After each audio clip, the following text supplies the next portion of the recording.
Hello guys, welcome my channel. आज मैं आपके सामने मोहन राकेश जी की कहानी सीमाएं लेकर आई हूँ।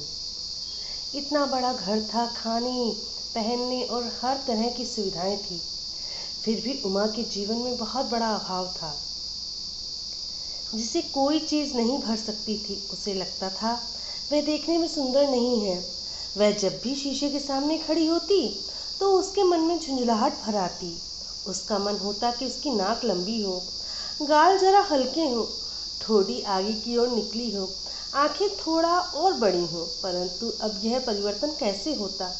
उसे लगता कि उसके प्राण एक ग्रस्त शरीर में फंस गए हैं जिससे निस्तार का कोई चारा नहीं है। वह खिसकर शीशे के सामने से हट जाती। उसकी माँ हर रोज गीता का पाठ करती थी। वह बैठकर गीता सुना करती थी। कभी कभी कथा सुनती जाती और वह साथ चली जाती। रोज रोज पंडित जी की एक तरह की कथा होती। नाना प्रकार कर करके नारद जी कहते, हे राजन, पंडित जो कुछ सुनाता उसकी जरा भी रुचि न थी। उसकी माँ कथा सुनते सुनते ऊँघने लगती। वह दरी पर बिखरे हुए फूलों को हाथ से लेकर मसलती रहती। घर में माँ ने ठाकुर जी की मूर्ति रखी थी जिसकी दोनों समय आरती होती थी। उसके पिता रात को रोटी खाने के बाद 84 वैष्णवों की वार्ता में कोई वार्ता सुनाया करते। वार्ता के अतिरिक्त जो चर्चा होती उसमें सतियों के चरित्र, दाल आटे का हिसाब, निराकार की महिमा और सोने चांदी के भाव, सभी तरह के विषय आ जाते। पर पिता द्वारा दी गई जानकारी पर कई बार आश्चर्य प्रकट करती, पर उस आश्चर्य में उत्साह नहीं होता। उसे मिडिल क्लास पास किए 4 साल हो गए थे। तब से वह अब तक वह उसके संधि काल में गुजर रही थी, जब सिवा विवाह की प्रतीक्षा करने के जीवन का कोई ध्येय नहीं होता। माता पिता जिस दिन भी विवाह कर दें उस दिन उसे पत्नी बनकर दूसरे के घर में चली जाना है। यह महीने 2 महीने में भी संभव हो सकता था और 2-3 साल और भी प्रतीक्षा में निकल सकते थे। उमा कुछ भी नहीं कर रही थी, फिर भी अपने में व्यस्त थी। बैठी थी, लेट गई, फिर उठकर कमरे में टहलने लगी, फिर खिड़की के पास खड़ी होकर गली की ओर देखने लगी। काफी देर तक देखती रही। सवेरे रक्षा उसे सरला के ब्याह का बुलावा दे गई थी। वह कह गई थी कि वह 5:30 बजे तैयार रहे, वह उसे आकर ले जाएगी। पहले रक्षा ने बताया कि सरला का किसी लड़के से प्रेम चल रहा है जो उसे चिट्ठियां और कविता लिखकर भेजता है और वह जलती है। दोपहर में कॉलेज के गेट पर पास उसकी प्रतीक्षा में खड़ा रहता है। आज वह प्रेम फलीभूत होने जा रहा है। प्रेम, यह शब्द उसे गुदगुदा देता।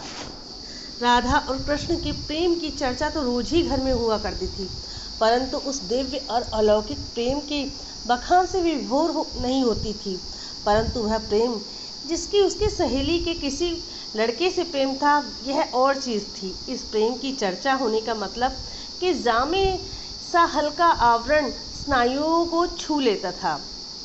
उम्मी, माँ खिड़की के पास आकर खड़ी हो गई। उमा ने जरा चौंक कर माँ की ओर देखा। तुझे अभी तैयार नहीं होना? माँ ने पूछा। अभी तैयार हो जाऊंगी, ऐसी क्या जल्दी है? और उमा की आंखें गली की ओर लगी रहीं। जाना है तो अब कपड़े अपने बदल ले, माँ ने कहा। बता, साड़ी निकाल दूंगी, सूट? जो चाहे निकाल दो, उमा अनवयस्क भाव से बोली। तेरी अपनी कोई मर्जी नहीं?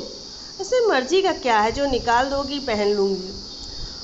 उसे अपने शरीर पर साड़ी और सूट दोनों में से कोई चीज़ अच्छी नहीं लगती थी। कीमती से कीमती कपड़े उसके अंगों को छूकर जैसे मुरझा जाते थे। रक्षा सवेरे साधारण खादी के कपड़े पहनकर आई थी, फिर भी सुंदर लग रही थी। उमा खिड़की से हटकर शीशे के सामने चली गई। मन ही मन वह झुंझला रही थी। आज वह इतने लोगों के बीच जाकर कैसे लगेगी? माँ ने सुबह मना कर दिया था, होता तो कितना अच्छा होता। अब भी यदि वह रक्षा से ज्वर या सिरदर्द का बहाना बना दे। वह अपने मन की दुर्बलता को तरह तरह से सहारा दे रही थी। कभी चाहती कि रक्षा उसे लेने आ जाए और कभी सोचती कि शायद यह सपना ही हो और आँख खुलने पर उसे लगे कि वह यूं ही डर रही थी। मगर सपना होता तो कहीं भी टूटता या बदलता। सुबह से अब तक एक तार सपना कैसे हो सकता था?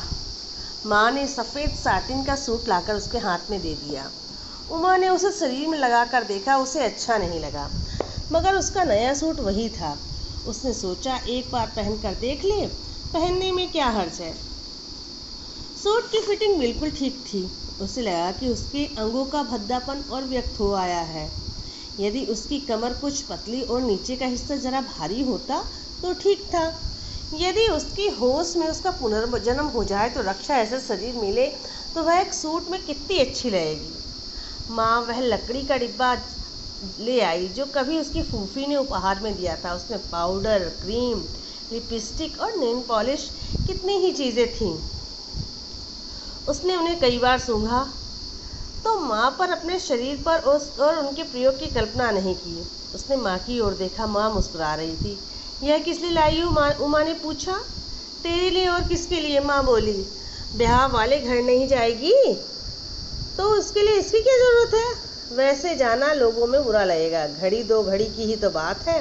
लाला जी ने देख लिया तो वे देर से घर आएंगे। तू लौटकर साबुन से मुँह धो लेना। परंतु उसके मन का परंतु नहीं निकला, पर वह मना भी न कर सकी। उसकी इच्छा ना हो ऐसी बात नहीं थी, पर मन में आशंका भी थी। वह उन चीज़ों को अनिश्चित सी देखती रही। माँ दूसरे कमरे में चली गई। लिपस्टिक उसके होंठों पर रखकर देखी, फिर मन हुआ कि हल्का सा रंग चढ़ाकर देखे। चाहेगी तो पल भर में तौलिए से पोंछ देगी। ज्यों-ज्यों होंठ का रंग बदलने लगा, उसकी मन की उत्सुकता बढ़ने लगी। तौलिए से होंठ छिपाए हुए वह खिड़की के किवाड़ बंद कर आई। फिर शीशे के सामने आकर वह तौलिए से होंठों को रगड़ने लगी। उसका रंग कुछ फीका हो गया था, पूरी तरह से नहीं उतरा था। फिर तौलिया रखकर उसने पाउडर की एक डिबिया उठा ली। मन ही मन में प्रेरणा की, तौलिया है या पानी है, 1 मिनट में चेहरा साफ हो सकता है। और वह पफ के चेहरे पर पाउडर लगाने लगी। पफ रखकर जब उसने चेहरे को हाथ से मलना आरंभ किया, तभी सीढ़ियों पर पैरों की खटखट सुनाई दी। इससे पहले कि वह तौलिए से मुँह छिपा पाती, रक्षा दरवाजा खोलकर कमरे में आ गई। उमा के लिए अपना आप भारी हो गया। तैयार हो गई परी रानी? रक्षा ने मुस्कुराकर पूछा। परी रानी शब्द उमा को खटक गया। उसे लगा शब्द में चुभती हुई चोट है। 5:30 बज गए हैं, उसने कुंठित स्वर में पूछा। अभी 10-12 मिनट बाकी हैं, रक्षा ने कहा। मैं समझ रही थी कि अभी 5 भी नहीं बजे, उमा ने किसी तरह मुस्कुराकर कहा। उसकी आंखें रक्षा के शरीर पर स्थिर हो रही थीं। आसमानी साड़ी के साथ हीरे के टॉप्स और सोने की चूड़ियां पहनकर रक्षा बहुत सुंदर लग रही थी। माँ ने अंदर से पुकारा तो उमा को जैसे वहाँ से हटने का बहाना मिल गया। अंदर गई तो माँ वह मखमली डिबिया लिए साथ में खड़ी थी जिसमें सोने की जंजीर रखी रहती थी।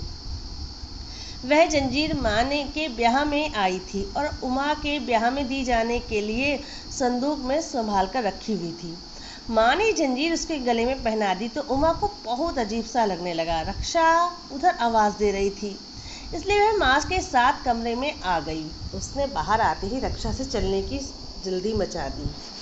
अब वह चलने लगी तो माँ ने पीछे से कहा, रात को मंदिर में उत्सव भी है, हो सके तो आती हुई दर्शन करती आना। वह सीढ़ियों से उतरकर रक्षा के साथ गली में चलने लगी। ब्याह वाले घर में पहुंचकर रक्षा बहुत जल्दी इधर उधर लोगों में उलझ गई। वह यहाँ वहाँ जाती, वहाँ से उसके पास से और किसी के पास। उमा सोफे के कोने में सिमटकर बैठ रही। जब उसकी रक्षा से आंख मिल जाती तो रक्षा मुस्कुराकर उसे उत्साहित कर देती। जब रक्षा दूर चली जाती तो उमा बहुत अकेली पड़ने लगती। वह बत्तियों की जगमगाता हुआ घर उसके लिए कोई पराया था। वह फैली हुई महक अपने दीवारों की गंध से बहुत खिन्नित हुआ थी। खामोश अकेलेपन के स्थान पर चारों ओर खिलखिलाता हुआ शोर दिखाई दे रहा था। वह एक प्रवाह था जिसमें निरंतर लहरें उठ रही थीं। वह लहरों में लहर नहीं, एक तिनके की तरह अकेली और एक ओर हटी हुई। रक्षा कुछ और लड़कियों को लिए बाहर से आई और उसने उनसे उनका परिचय कराया। यह है हमारी उमा रानी, तुम लोगों की तरह चंट नहीं है, बहुत सीधी लड़की है।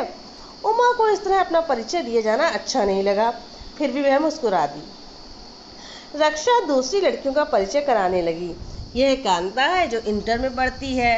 अभी अभी इसने कॉलेज के नाटक में जूलियट का अभिनय किया था, बहुत अच्छा अभिनय कर रहा। और यह कंचन है, आजकल कला भवन में नृत्य सीख रही है। और मनोरमा, ये कॉलेज के किसी लड़के को मात दे सकती है। परिचय पाकर उमा को उनमें और भी दूर अनुभव करने लगी। उन सबके पास करने के लिए उसके पास बातें थीं। वह उस दिन वह बात आदि संकेतों में वह बरबस हंस देती थी। उमा के विचार कभी फर्श पर अटक जाते तो कभी छत पर टकराने लगते और कभी सफ़ेद सूट पर आकर सिमट जाते। रक्षा कांता को एक फ़ोटो दिखा रही थी। कह रही थी कि इस लड़के से ललिता की शादी हो रही है।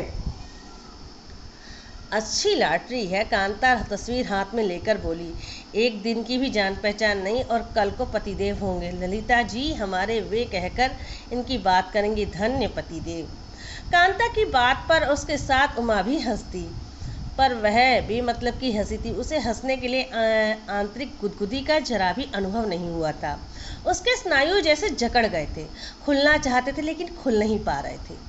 बात में से बात निकल रही थी, कभी कोई स्पष्ट कही जाती तो कभी सांकेतिक भाषा में। सहसा बात बीच में छोड़कर रक्षा एक नवयुवक को लक्षित करते हुए बोली, आइए भाई साहब, लाए हैं आप हमारी चीज? भाई माफ कर दो। नवयुवक पास आया और बोला, तुम्हारी चीज मुझसे गुम हो गई। हाँ, गुम हो गई?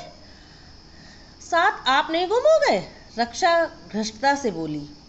अपना भी क्या पता, नवयुवक ने कहा। इंसान को गुम होते देर लगती है। नवयुवक लंबा दुबला पतला था और देखने में काफ़ी अच्छा लग रहा था। उमा ने एक नज़र देखकर उसके पर से नज़र हटा ली। चलो उधर, सरला बुला रही है, नवयुवक ने फिर रक्षा से कहा। चलो अब कहो, मैं अभी आती हूँ, रक्षा बोली।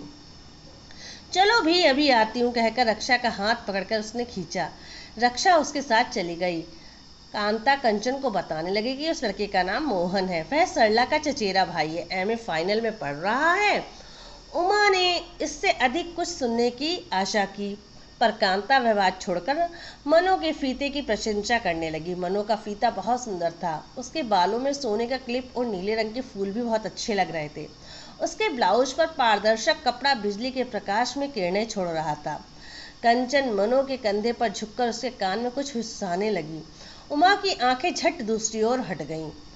उसके सामने जो दो स्त्रियां बैठी थीं, उसी की ओर देखकर कोई बात कर रही थी। उमा को लगा वे उसी की बात कर रही हैं, शायद उसके कपड़ों की आलोचना कर रही हैं। उसने बाहें समेट ली और बाहों से गले की जंजीर से हिलाने लगी।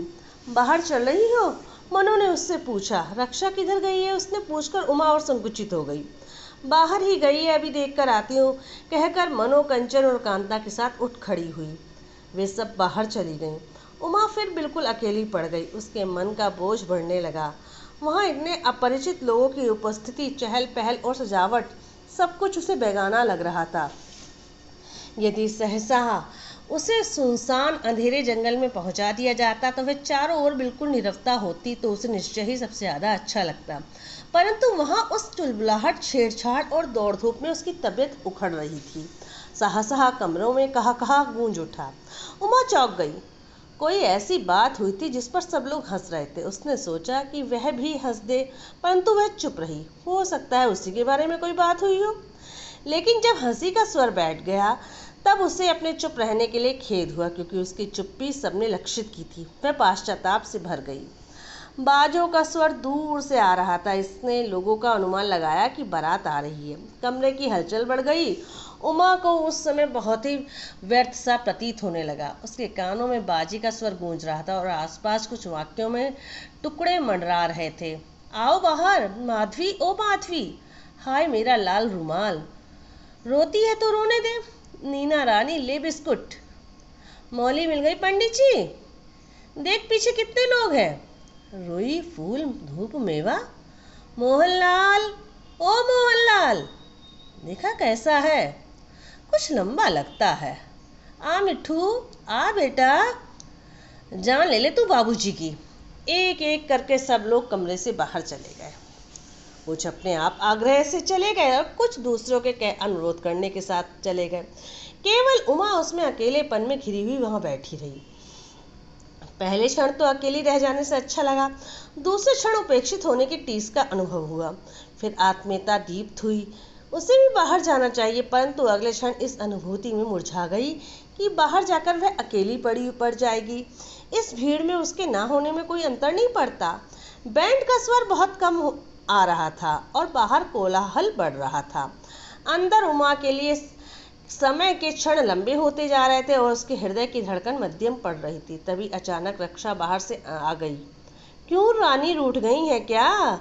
रक्षा ने आते ही पूछा। नहीं, मैं, उमा ने सिरदर्द का बहाना करना चाहा, लेकिन उसकी बात पूरी होने से पहले ही रक्षा ने उसका हाथ पकड़कर उठा दिया।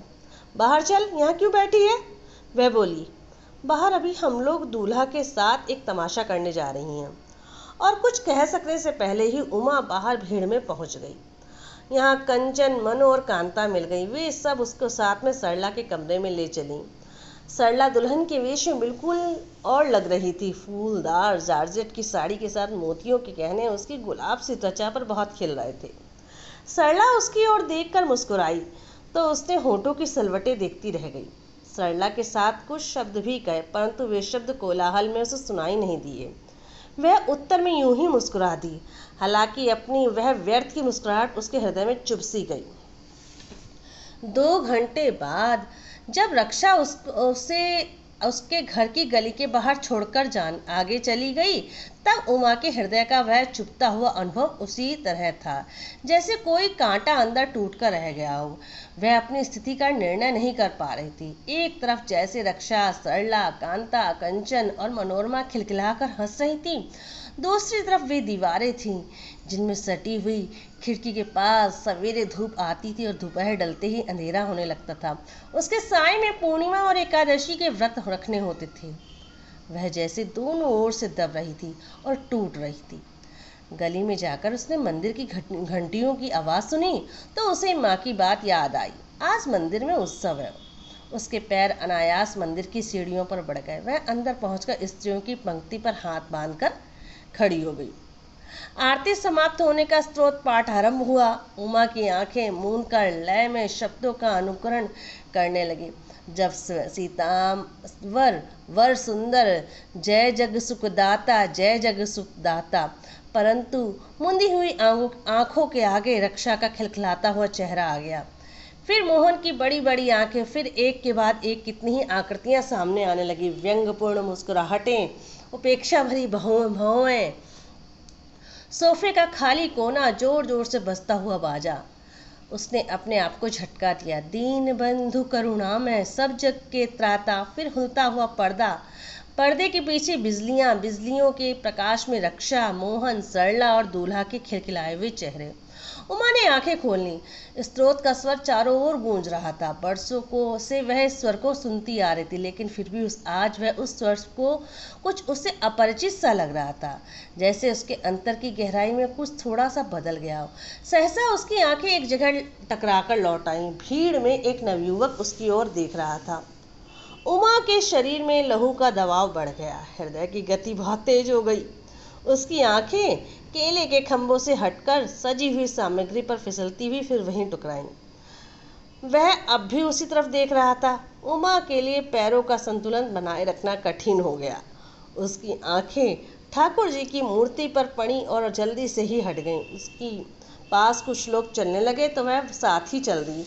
पुजारी से चरणामृत लेकर वह ड्योढ़ी की ओर बढ़ी। सहसा भीड़ में किसी का हाथ उसने छुआ। उमा ने घूमकर देखा। वही 2 आंखें थीं, काली डोरेदार आंखें। स्त्रोत का स्वर मशीन के घर घर स्वर जैसा हो गया। आसपास की भीड़, पत्थर की गोपियां, मिट्टी के आम व कपड़े के तोते, हर चीज धुंधली होने लगी। आकाश बोझिल हो गया। धरती समतल नहीं रही।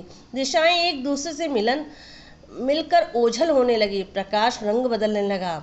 पर भीड़ में कुछ यूं हो गई जैसे रुके हुए पानी में अस्त व्यस्त हाथ पैर मार रही हो। केवल एक ज्ञान था कि एक हाथ उसे छू रहा है और बाजू के पास, यहाँ कंधे के पास, यहाँ। वह बाहर से जाती हुई 2 स्त्रियों के साथ उलझ गई। किसी तरह संभलकर जब वह बाहर पहुंची तो उसे हवा का स्पर्श कुछ विचित्र सा लगा। लहू जो तेजी के साथ नड़ियों में सरसरा रहा था, अब वह कुछ ठंडा पड़ने लगा। शरीर में सिहरन भर गई।